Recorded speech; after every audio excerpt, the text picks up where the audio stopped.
இங்கே ஒரு வேலை பார்க்கறதுக்கு நம்மளுக்கு மோட்டிவேஷன் தேவைப்படுதில்ல. ஆனால் உண்மையை சொல்லணும்னா நீங்கள் மோட்டிவேஷன் ஒன்று நினச்சிட்டு இருக்கீங்களே, அது ஸ்கேம்.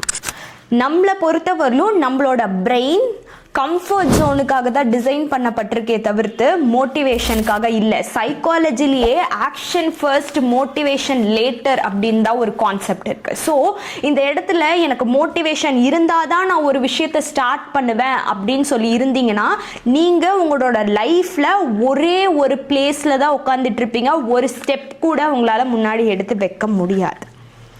எக்ஸாம்பிள் சொல்லணும்னா, ஒரு ஜிம்முக்கு போகிறீங்க அப்படின்னா எனக்கு நான் மோட்டிவேஷன் இருந்தால் தான் நான் ஜிம்முக்கு போவேன்ட்டு இருந்தால் உங்களோட ஃபிசிக்கல் ஃபிட்னஸ் கொஷின் மார்க். ஆனால் நான் ஜிம்முக்கு போகிறேன்னு ஒரு ஆக்ஷன் எடுத்து வச்சு 5 minutes ஒர்க் அவுட் டெய்லியுமே பண்ணால் அந்த இடத்துல ஒரு மோட்டிவேஷன் வரும்ல, அதுதான் ரியலான மோட்டிவேஷன்.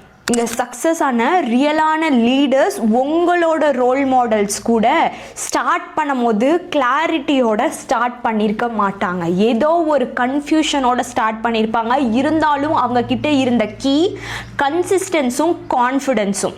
அவங்க ஒரே இடத்துல இருக்கணும்னு இருந்திருந்தா இங்கே இருக்கிற நிறைய லீடர்ஸோ ரோல் மாடல்ஸோ இருந்திருக்க மாட்டாங்க. உங்களுக்கு பெஸ்ட் எக்ஸாம்பிள் சொல்லணும்னா, திருபாய் அம்பானி எனக்கு மோட்டிவேஷன் தான் வேணும், அப்போ தான் நான் ஏதாச்சும் ஒரு விஷயம் ஸ்டார்ட் பண்ண இருந்திருந்தா இன்னைக்கு ரிலையன்ஸ் இண்டஸ்ட்ரி இருந்திருக்காது. அதே போல குமார் மங்கலம் பிர்லா எனக்கு மோட்டிவேஷன் வேணும்னு சொல்லி அவர் இருந்திருந்தாருன்னா ஆதித்யா பிர்லா குரூப் இருந்திருக்காது.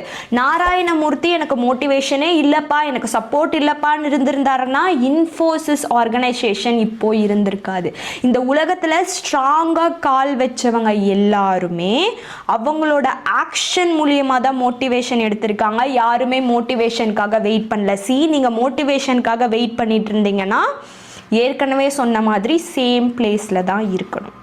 ஸோ இந்த வீடியோ முடிச்சதும் ஒரு சின்ன ஆக்ஷன் எடுத்து வைங்க. அந்த சின்ன ஆக்ஷன் கூட உங்களோட லைஃப்ல பெரிய சேஞ்சஸ் கொண்டு வரலாம். சேவ் திஸ் வீடியோ, பிகாஸ் அடுத்த வீடியோக்கு போகும்போது இந்த வீடியோ மறந்துடலாம்ல.